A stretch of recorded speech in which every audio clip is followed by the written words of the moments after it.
घरेलू हिंसा से महिलाओं का संरक्षण अधिनियम 2005 पर राष्ट्रपति ने कब हस्ताक्षर किए थे? ए 13 सितंबर 2005 को, बी 15 सितंबर 2005 को, सी 21 सितंबर 2005 को, डी 29 सितंबर 2005 को। उत्तर है ए 13 सितंबर 2005 को। घरेलू हिंसा से महिलाओं का संरक्षण अधिनियम 2005 किस तारीख से लागू हुआ है? ए 16 नवंबर 2005 से, बी 26 अक्टूबर 2006 से, सी 6 नवंबर 2007 से, डी 6 अक्टूबर 2006 से।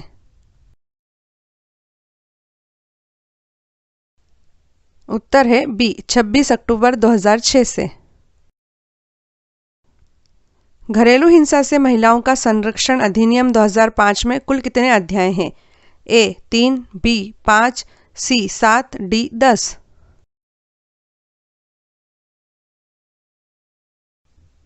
उत्तर है बी 5।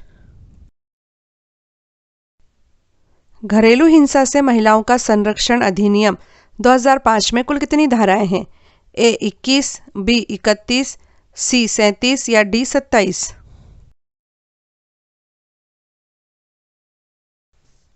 उत्तर है सी 37 धाराएं। घरेलू हिंसा से महिलाओं का संरक्षण अधिनियम 2005 में घरेलू हिंसा की परिभाषा किस धारा में दी गई है? ए धारा 2 में, बी धारा 3 में, सी धारा 5 में या डी धारा 7 में।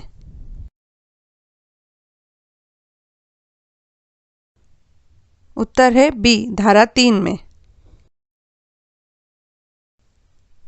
घरेलू हिंसा से महिलाओं का संरक्षण अधिनियम 2005 की किस धारा में यह प्रावधान है कि मजिस्ट्रेट कार्रवाई को बंद कमरे में भी कर सकता है? ए धारा 16 में, बी धारा 18 में, सी धारा 20 में, डी धारा 24 में।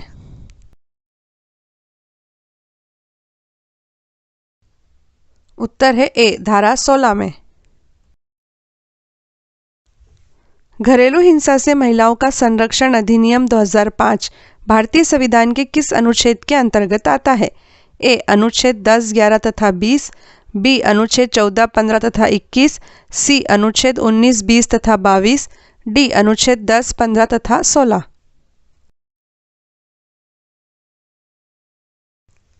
उत्तर है बी अनुच्छेद 14, 15 तथा 21।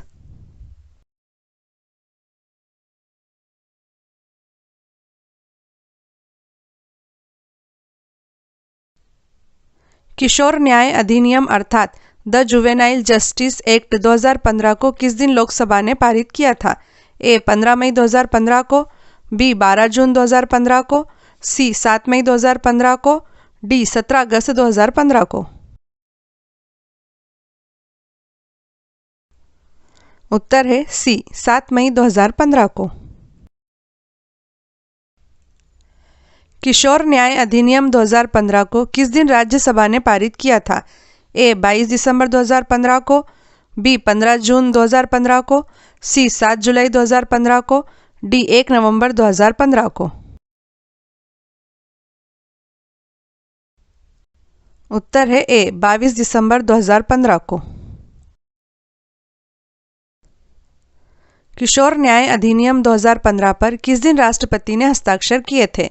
ए 23 दिसंबर 2015 को, बी 31 दिसंबर 2015 को, सी 1 जनवरी 2016 को, डी 13 जनवरी 2016 को।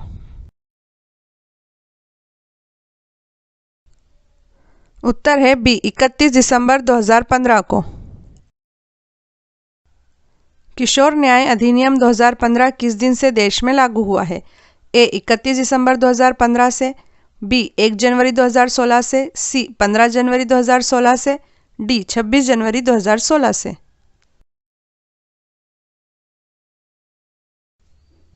उत्तर है सी 15 जनवरी 2016 से। किशोर न्याय अधिनियम 2015 के तहत किस उम्र की कोई भी लड़की या लड़का किशोर की श्रेणी में आता है? ए 16 वर्ष से कम उम्र, बी 17 वर्ष से कम उम्र, सी 18 वर्ष से कम उम्र या डी 14 वर्ष से कम उम्र।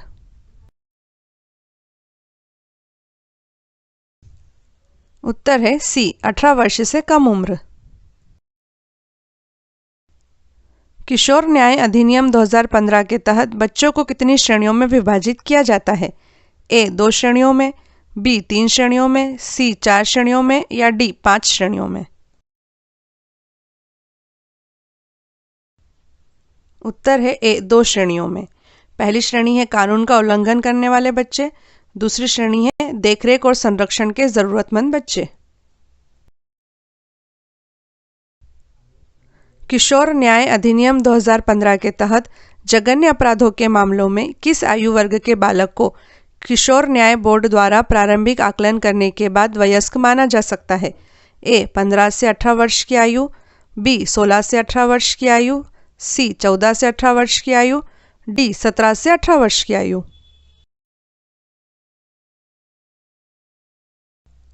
उत्तर है बी 16 से 18 वर्ष की आयु। राष्ट्रीय बाल अधिकार संरक्षण आयोग की स्थापना किस तारीख को किशोर न्याय अधिनियम 2015 के तहत की गई थी? ए मार्च 2007 में, बी जुलाई 2008 में, सी नवंबर 2009 में या डी अप्रैल 2007 में?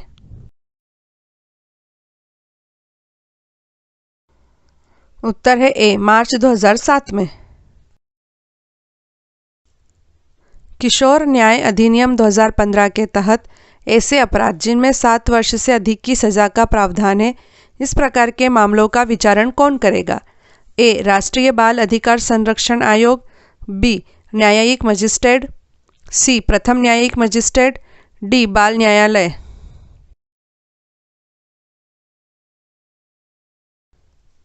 उत्तर है डी बाल न्यायालय।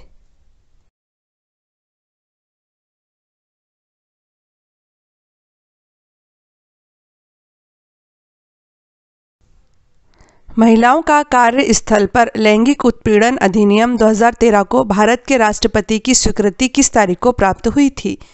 ए 2 जुलाई 2013 को, बी 22 जुलाई 2013 को, सी 3 मई 2013 को, डी 3 जनवरी 2013 को?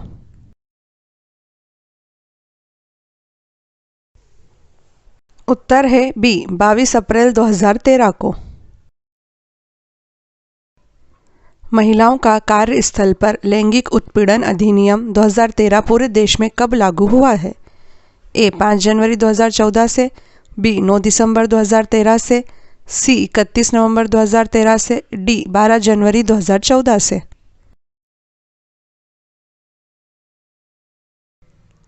उत्तर है बी 9 दिसंबर 2013 से। महिलाओं का लैंगिक उत्पीड़न भारत के संविधान के किन 3 अनुच्छेदों का उल्लंघन है? ए अनुच्छेद 14, 15 तथा 21 का उल्लंघन, बी अनुच्छेद 13, 16 तथा 20 का उल्लंघन, सी अनुच्छेद 11, 12 तथा 15 का उल्लंघन, डी अनुच्छेद 10, 11 तथा 13 का उल्लंघन?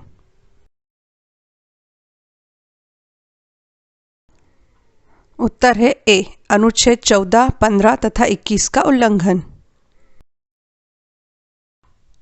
महिलाओं का कार्यस्थल पर लैंगिक उत्पीड़न अधिनियम 2013 में कुल कितनी धाराएं हैं? ए 25 धाराएं, बी 26 धाराएं, सी 27 धाराएं, डी 30 धाराएं?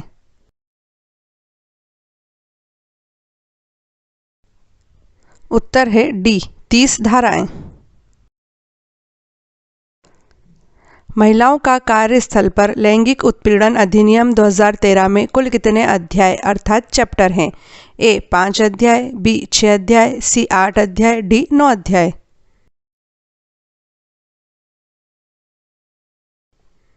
उत्तर है सी 8 अध्याय। महिलाओं का कार्यस्थल पर लैंगिक उत्पीड़न अधिनियम 2013 के तहत लैंगिक उत्पीड़न का निवारण से संबंधित प्रावधान अध्याय 1 की किस धारा में दिए गए हैं? ए धारा 1 में, बी धारा 3 में, सी धारा 4 में और डी धारा 6 में?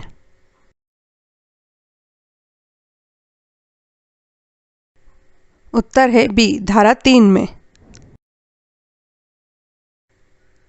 महिलाओं का कार्यस्थल पर लैंगिक उत्पीड़न अधिनियम 2013 के तहत आंतरिक परिवाद समिति के गठन से संबंधित प्रावधान अध्याय 2 की किस धारा में दिए गए हैं? ए धारा 4 में, बी धारा 5 में, सी धारा 6 में, डी धारा 7 में।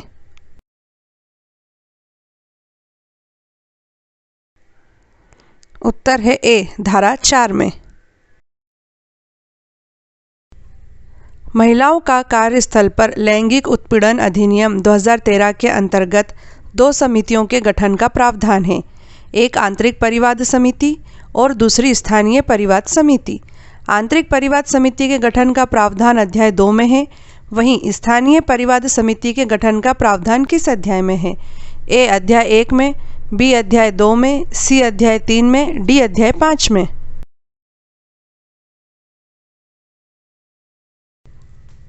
उत्तर है सी अध्याय 3 में।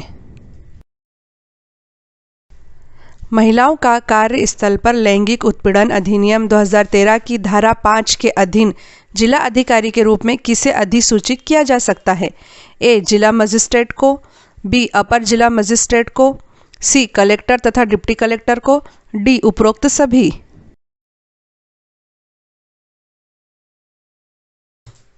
उत्तर है डी उपरोक्त सभी। महिलाओं का कार्यस्थल पर लैंगिक उत्पीड़न अधिनियम 2013 की धारा 6 के अधीन आंतरिक परिवाद समिति का गठन किसके द्वारा किया जाएगा? ए राज्य सरकार द्वारा, बी जिला मजिस्ट्रेट द्वारा, सी जिला अधिकारी द्वारा, डी केंद्र सरकार द्वारा। उत्तर है सी जिला अधिकारी द्वारा।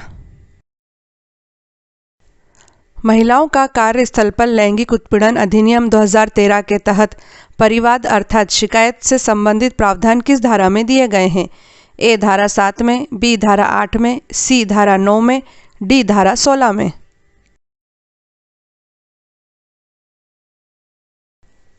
उत्तर है सी धारा 9 में।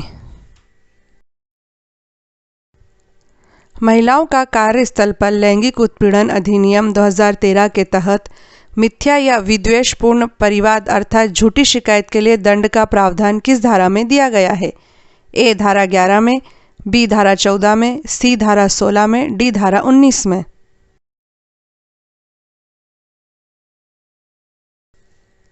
उत्तर है बी धारा 14 में। महिलाओं का कार्यस्थल पर लैंगिक उत्पीड़न अधिनियम 2013 के तहत नियोजक के कर्तव्य अध्याय 6 की किस धारा में दिए गए हैं? ए धारा 19 में, बी धारा 21 में, सी धारा 25 में, डी धारा 27 में।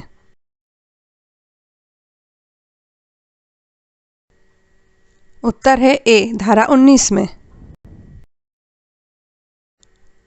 महिलाओं का कार्यस्थल पर लैंगिक उत्पीड़न अधिनियम 2013 के तहत न्यायालय द्वारा अपराध का संज्ञान किस धारा में दिया गया है? ए धारा 27 में, बी धारा 28 में, सी धारा 29 में, डी धारा 25 में।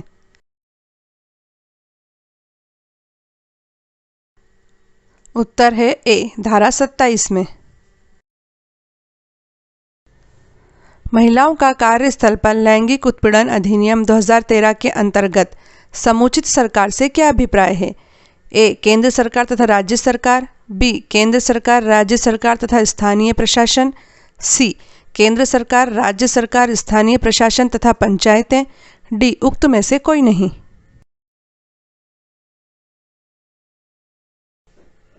उत्तर है ए केंद्र सरकार तथा राज्य सरकार। महिलाओं का कार्यस्थल पर लैंगिक उत्पीड़न अधिनियम 2013 के अधीन प्रत्यर्थी से क्या अभिप्राय है? ए व्यथित महिला, बी जिसके विरुद्ध व्यथित महिला ने परिवाद किया है, सी राज्य सरकार, डी केंद्र सरकार।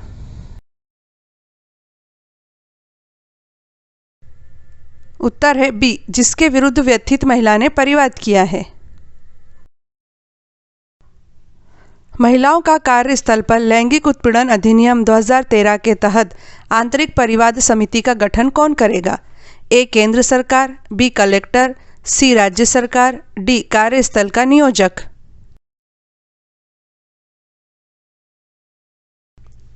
उत्तर है डी कार्यस्थल का नियोजक।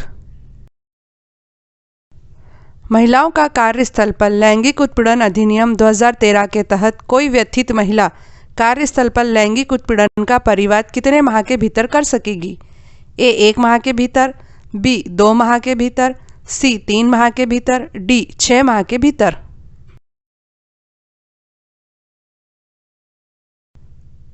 उत्तर है सी 3 माह के भीतर। महिलाओं का कार्यस्थल पर लैंगिक उत्पीड़न अधिनियम 2013 की धारा 11(1) के अधीन जांच कितने दिनों के भीतर पूरी की जाना जरूरी है? ए 15 दिनों के भीतर, बी 30 दिनों के भीतर, सी 60 दिनों के भीतर, डी 90 दिनों के भीतर।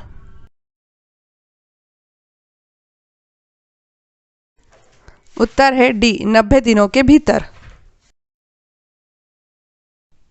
महिलाओं का कार्यस्थल पर लैंगिक उत्पीड़न अधिनियम 2013 के अधीन दंडनीय किसी अपराध का विचारण कौन कर सकता है?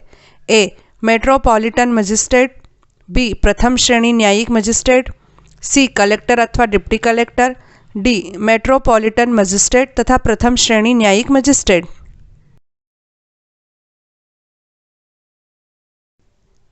उत्तर है डी मेट्रोपॉलिटन मजिस्ट्रेट तथा प्रथम श्रेणी न्यायिक मजिस्ट्रेट। महिलाओं का कार्यस्थल पर लैंगिक उत्पीड़न अधिनियम 2013 के अधीन प्रत्येक अपराध कैसा होगा? ए संज्ञेय, बी असंज्ञेय, सी संज्ञेय और अक्षमनीय, डी उक्त सभी।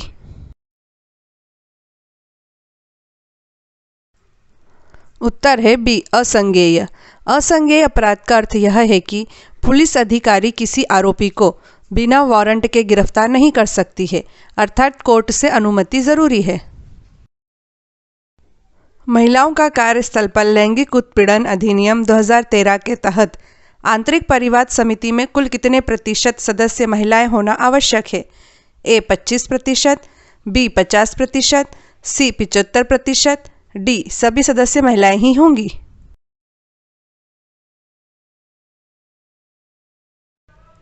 उत्तर है बी 50%।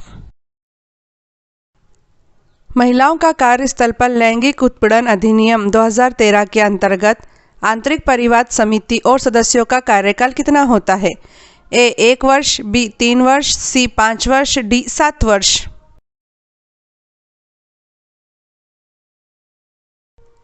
उत्तर है बी 3 वर्ष। यदि कोई नियोजक महिलाओं का कार्यस्थल पर लैंगिक उत्पीड़न अधिनियम 2013 के उपबंधों का पालन नहीं करता है तो उस पर कितना जुर्माना लगाया जा सकता है?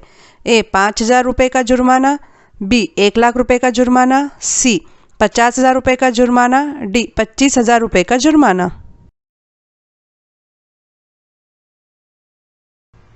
उत्तर है सी 50,000 रुपये का जुर्माना। महिलाओं का कार्यस्थल पर लैंगिक उत्पीड़न अधिनियम 2013 के तहत स्थानीय परिवाद समिति का गठन कौन करता है? ए राज्य सरकार, बी जिला अधिकारी, सी पुलिस अधिकारी, डी केंद्र सरकार।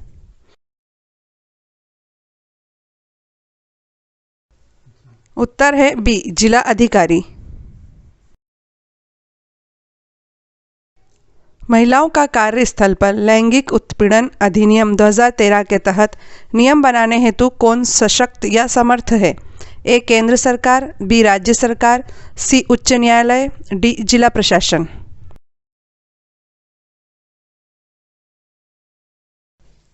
उत्तर है ए केंद्र सरकार।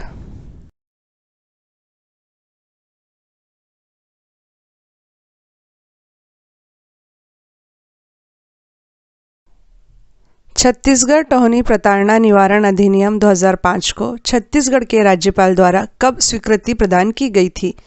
ए 6 अक्टूबर 2005 को, बी 2 अक्टूबर 2005 को, सी 6 जून 2005 को, डी 26 सितंबर 2005 को।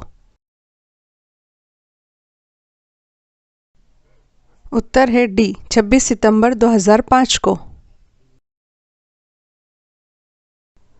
छत्तीसगढ़ टोहनी प्रताड़ना निवारण अधिनियम 2005 को संपूर्ण छत्तीसगढ़ में कब से लागू किया गया है?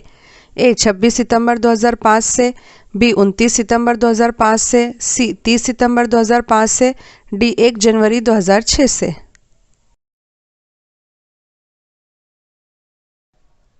उत्तर है सी 30 सितंबर 2005 से। छत्तीसगढ़ टोहनी प्रताड़ना निवारण अधिनियम 2005 में कुल कितनी धाराएं हैं? ए 12 धाराएं, बी 14 धाराएं, सी 16 धाराएं, डी 19 धाराएं।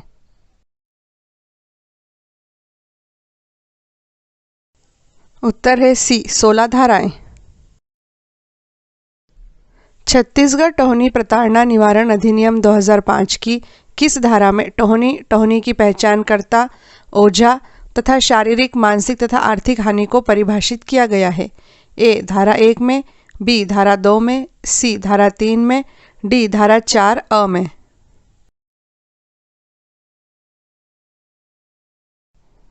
उत्तर है बी धारा 2 में। छत्तीसगढ़ टोहनी प्रताड़ना निवारण अधिनियम 2005 में दंड के प्रावधान किन धाराओं में दिए गए हैं? ए धारा 4 से धारा 8 तक, बी धारा 4 से धारा 7 तक, सी धारा 2 से धारा 6 तक, डी धारा 3 से धारा 9 तक। उत्तर है ए धारा 4 से धारा 8 तक। छत्तीसगढ़ टोहनी प्रताड़ना निवारण अधिनियम 2005 के अंतर्गत यदि कोई व्यक्ति किसी भी माध्यम से टोहनी के रूप में किसी की पहचान करता है तो उस व्यक्ति को कितने वर्ष का कारावास दिए जाने का प्रावधान इस अधिनियम की धारा 4 में दिया गया है? ए 1 वर्ष का कठोर कारावास, बी 2 वर्ष का कठोर कारावास, सी 3 वर्ष का कठोर कारावास, डी 5 वर्ष का कठोर कारावास। उत्तर है सी 3 वर्ष का कठोर कारावास। छत्तीसगढ़ टोहनी प्रताड़ना निवारण अधिनियम 2005 की कौन सी धारा में यह प्रावधान है कि यदि कोई व्यक्ति किसी की टोहनी के रूप में पहचान करके उसे शारीरिक या मानसिक रूप से नुकसान पहुंचाता है तो उसे 5 वर्ष का कठिन कारावास तथा जुर्माने से दंडित किया जाएगा? ए धारा 5 में, बी धारा 6 में, सी धारा 7 में या डी धारा 8 में।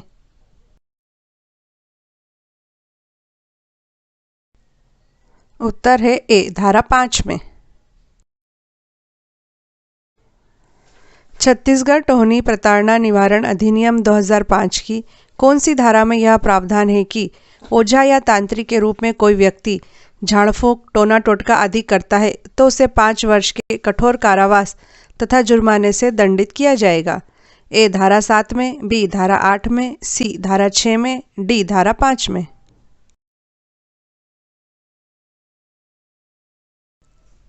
उत्तर है सी धारा 6 में। छत्तीसगढ़ टोहनी प्रताड़ना निवारण अधिनियम 2005 के अंतर्गत किए गए सभी अपराध किस प्रकार के होंगे?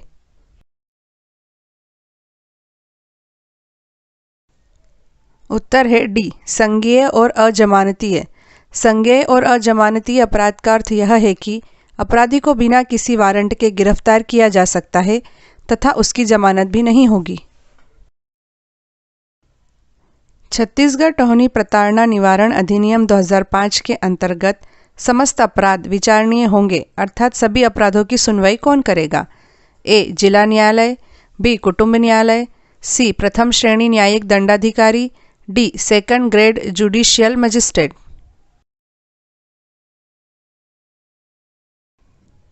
उत्तर है सी प्रथम श्रेणी न्यायिक दंडाधिकारी। छत्तीसगढ़ टोहनी प्रताड़ना निवारण अधिनियम 2005 की कौन सी धारा उस व्यक्ति को 1 वर्ष के कठोर कारावास तथा जुर्माने से दंडित करने का प्रावधान करती है जो यह दावा करता है कि उसके पास काले जादू की शक्ति या बुरी नज़र है जिससे वह किसी भी व्यक्ति या जानवर को नुकसान पहुंचा सकता है?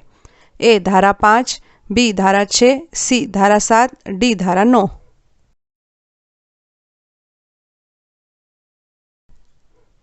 उत्तर है सी धारा 7। छत्तीसगढ़ टोहनी प्रताड़ना निवारण अधिनियम 2005 की किस धारा में पीड़ित को मुआवजा देने का प्रावधान किया गया है? ए धारा 10 में, बी धारा 12 में, सी धारा 13 में, डी धारा 9 ब में।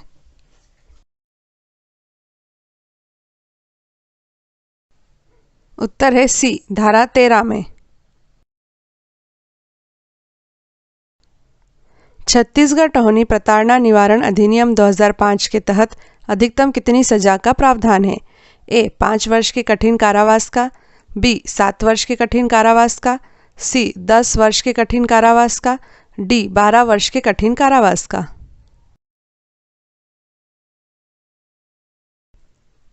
उत्तर है ए 5 वर्ष के कठिन कारावास का। यदि टोहनी प्रताड़ना से मृत्यु हो जाती है तो फिर छत्तीसगढ़ टोहनी प्रताड़ना निवारण अधिनियम 2005 के तहत केस नहीं चलेगा, अपितु इंडियन पिनल कोड अर्थात आईपीसी की किस धारा के तहत केस चलेगा और आजीवन कारावास की सजा का प्रावधान है। ए धारा 302, बी धारा 303, सी धारा 304, डी धारा 305।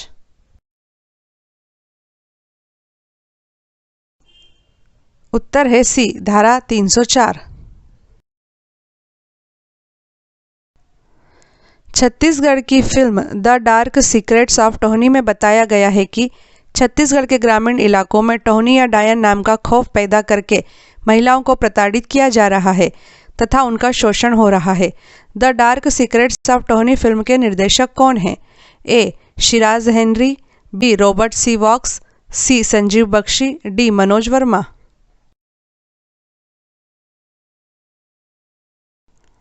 उत्तर है ए शिराज हेनरी।